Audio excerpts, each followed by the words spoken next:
So something exciting to show you guys. Pumpkins aren't quite there yet, but the winter squash is. This is a winter squash fruit, and this is a female winter squash flower.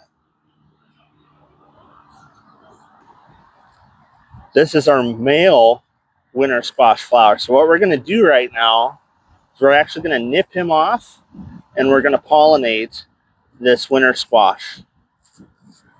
So to do that, we're just going to come right here. Just going to pull him right off.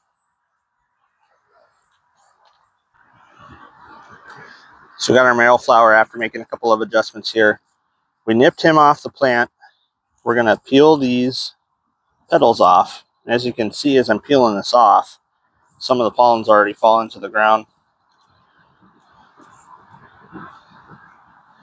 And we're going to take this little stamen right here, and we're going to bring it down to the female plant.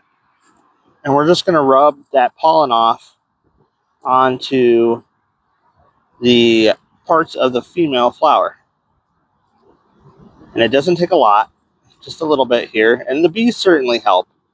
This just helps us progress it along. When the pumpkins start to flower with female flowers, then we're going to be taking a more concerted effort to handle pollination, because we don't want any cross pollination with winter squash at all, or jack bee littles. We want to have large field pumpkins, which means we need to manually pollinate those. So what will happen now is this female plant will close up, and then it'll start to develop that fruit. And as you can see down here, also in the same view, this is a little root that is trying to touch ground. These plants are usually pretty good about rooting themselves in. When they first get going, I like to do it myself. Or if we're training vines to go a direction we want, then I'll do it myself like that. So here's some progression. This one got pollinated probably about a week ago. On the bottom side here, this messy brown stuff, this is actually what's left of the flower. So when you see that, what looks like a belly button on the bottom of your pumpkins or your squashes or even your cucumbers, usually that's because that's where the flower was. You got the stem on one end, flower on the other, fruit in the middle. So now this plant will develop and it'll look pretty good here. Okay, so same situation here on the summer squash. You can see this part right here is the development of a summer squash. We've got the female flowers right here.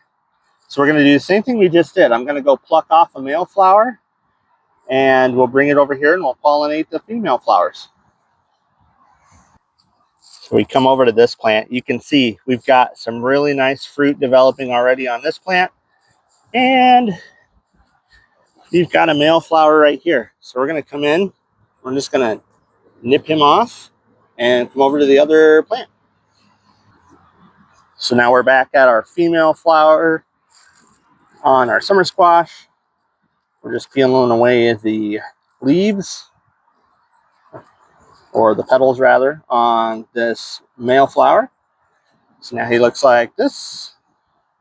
Now we're just going to take him and we're going to spread him around in there. And you can see there's already some pollen down in there. So the bees have probably already helped us do the job. But that's what that one looks like. So now what will happen is, again, these flowers will end up closing up here in a matter of a couple hours, and that fruit will develop.